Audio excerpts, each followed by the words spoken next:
കുറെ ക്ലാസ് എടുക്കാൻ പോകുന്നുണ്ടല്ലോ ആൻഡ് വർക്ക്ഷോപ്പിനൊക്കെ പോകുമ്പോൾ മോർ ദാൻ കുറെ സ്റ്റുഡൻസിനെ എടുക്കുന്നത്. സ്റ്റുഡൻസിന്റെ റെസ്പോൺസ് എങ്ങനെ? കാരണം അതിലോട്ട് വരുമ്പോൾ ക്ലാസിക്കൽ ഡാൻസ് എന്ന് പറയുന്നത് 1-2 ദിവസം കൊണ്ട് പഠിക്കാൻ പറ്റുന്ന കാര്യമല്ല. അത്രയും ദിവസങ്ങൾ കോൺസെൻട്രേറ്റ് ചെയ്ത് പഠിക്കണം. സോ എല്ലാവരും പാരന്റ്സ് ആഗ്രഹിക്കുന്ന ലൈക്ക് ഒരു നല്ലൊരാളുടെ ഒരു കീഴിൽ പഠിപ്പിക്കണം.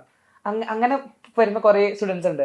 അപ്പൊ അവരുടെ ഒക്കെ ഒരു ഡ്രീം അച്ചീവ് ചെയ്യാനായിട്ട് വലിയൊരു പാട്ടാണ് അദ്രജ എന്ന് പറയുന്ന ഒരു ട്യൂട്ടോറിയൽ പറയുന്ന ഒരു ക്ലാസിക്കൽ ടീച്ചർ എന്ന് പറയുന്ന രീതിക്ക്.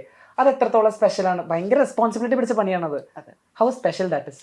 സോ ടീച്ചിങ് ഞാൻ നേരത്തെ പറഞ്ഞല്ലോ, സ്റ്റേജ് എനിക്ക് വളരെ സ്പെഷ്യൽ ആണെന്ന്. അതുപോലെ തന്നെയാണ് ടീച്ചിങ്ങും.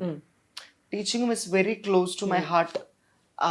ടീച്ച് ചെയ്യുന്ന സമയത്ത് I feel so special. I feel like a mother. So അത് ഭയങ്കര സ്പെഷ്യലാണ്. എൻ്റെ കുട്ടികളെന്ന് പറഞ്ഞാൽ, കുട്ടികളും അവരുടെ പാരൻസും എന്ന് പറഞ്ഞു കഴിഞ്ഞാൽ എനിക്ക് ഭയങ്കര സ്ട്രോങ് പില്ലേഴ്സാണ് എൻ്റെ. അതായത് ഞാൻ കമ്മൗട്ട് ആവുന്ന സമയത്ത് ഞാൻ അവരോട് അത് ഡിസ്കസ് ചെയ്തു.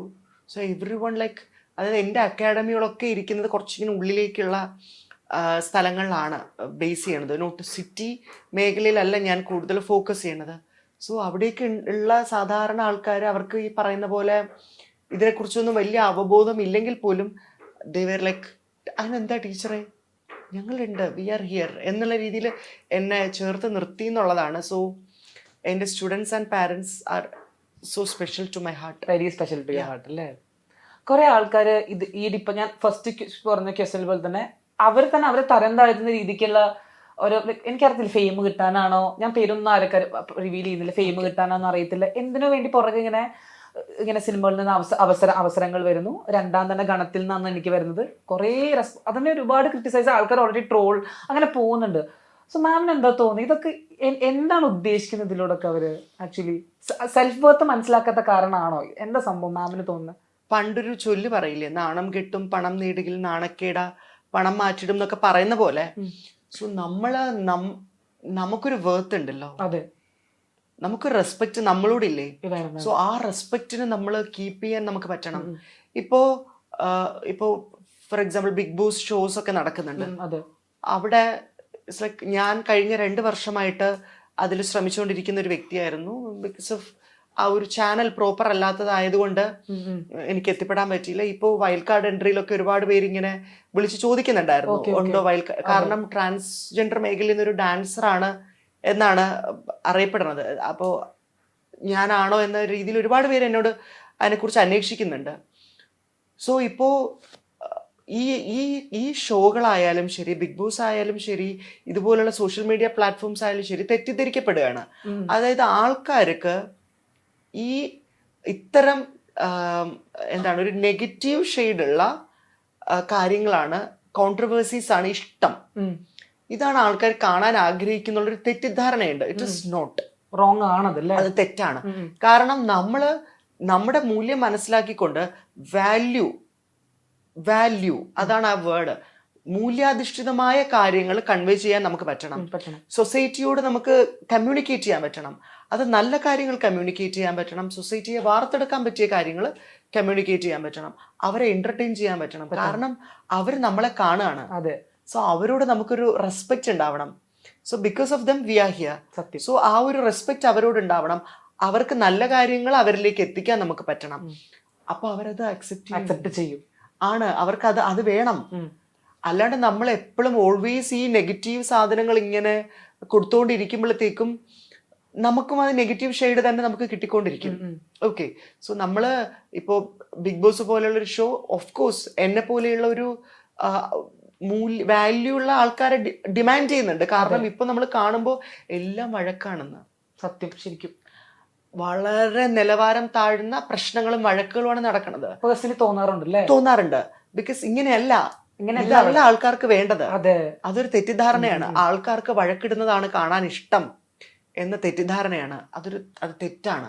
നമ്മൾ വാല്യൂ ഉള്ള കാര്യങ്ങൾ അവർക്ക് കമ്മ്യൂണിക്കേറ്റ് ചെയ്ത് കഴിഞ്ഞാൽ നമുക്ക് വിജയിക്കാൻ പറ്റും. നമ്മൾ അവരെ എന്റർടൈൻ ചെയ്യണം in a good way, not in a bad way. നമ്മൾ നെഗറ്റീവ് സാധനങ്ങൾ കൊടുത്തല്ല അവരെ എന്റർടൈൻ ചെയ്യേണ്ടത്. അതല്ല അവർ ആഗ്രഹിക്കണത്. ബിക്കോസ് ഞാനൊരു ഓഡിയനാണ്, ഒരു കാഴ്ചക്കാരിയും കൂടിയാണല്ലോ. സോ ഇത്തരം ഷോകളിലും ആയാലും ഇത്തരം ഇന്റർവ്യൂസ് ആയാലും ഒക്കെ വാല്യൂ എന്ന് പറയുന്ന സാധനം നമ്മൾ ഓൾവേസ് കീപ്പ് ചെയ്യണം. യെസ്, അതാണ് സോ അതാണ് നമ്മൾ അവർക്ക് കൊടുക്കേണ്ടത്. നമ്മളെ കാണുന്നവര് അത് അർഹിക്കുന്നു. അത് കൊടുക്കാനുള്ള റെസ്പോൺസിബിലിറ്റി നമുക്കുണ്ട്. Yes. This my last question ആണ്. വാട്ട്സ് യു ഡ്രീം ഇനി? കുറെ അച്ചീവ് ചെയ്തു, ചെറുപ്പം മുതൽ ആഗ്രഹിക്കുന്ന കാര്യങ്ങൾ അച്ചീവ് ചെയ്യുന്നു, ലൈക്ക് നല്ലൊരു ഫെയിം കിട്ടുന്നു, ഒരുപാട് സ്നേഹിക്കുന്ന ആൾക്കാർ സറൗണ്ടിൽ ഉണ്ട്, റെസ്പെക്ട് ചെയ്യുന്ന ആൾക്കാരുണ്ട്, വിചാരിക്കാത്ത കാര്യങ്ങളാണ് നടക്കുന്നത്. ഡെഫിനറ്റ്ലി സ്വപ്നത്തിലൂടെ എത്തിപ്പെടാനായിട്ട് ഒരുപാട് കഷ്ടപ്പെട്ടു.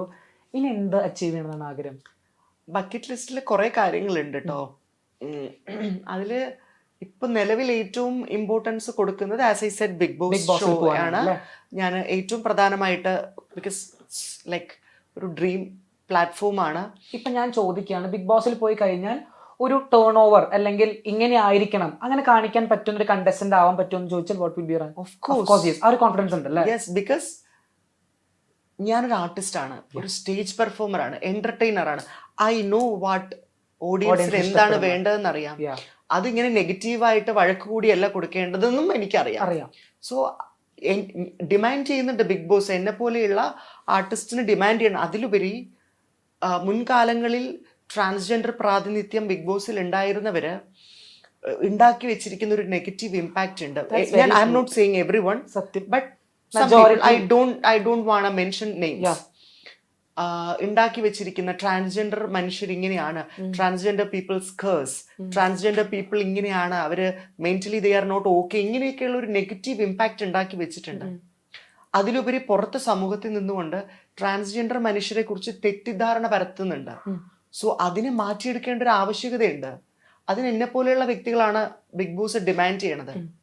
സോ ഓഫ് കോഴ്സ് ഒരു ചേഞ്ച് വരുത്താൻ പറ്റുന്ന ഭയങ്കര ആഗ്രഹമുണ്ട്. Okay. പിന്നെ ദെൻ എന്റെ ഒരു ബക്കറ്റ് ലിസ്റ്റുള്ള പിന്നെ there is two person who was so close to my heart. Okay.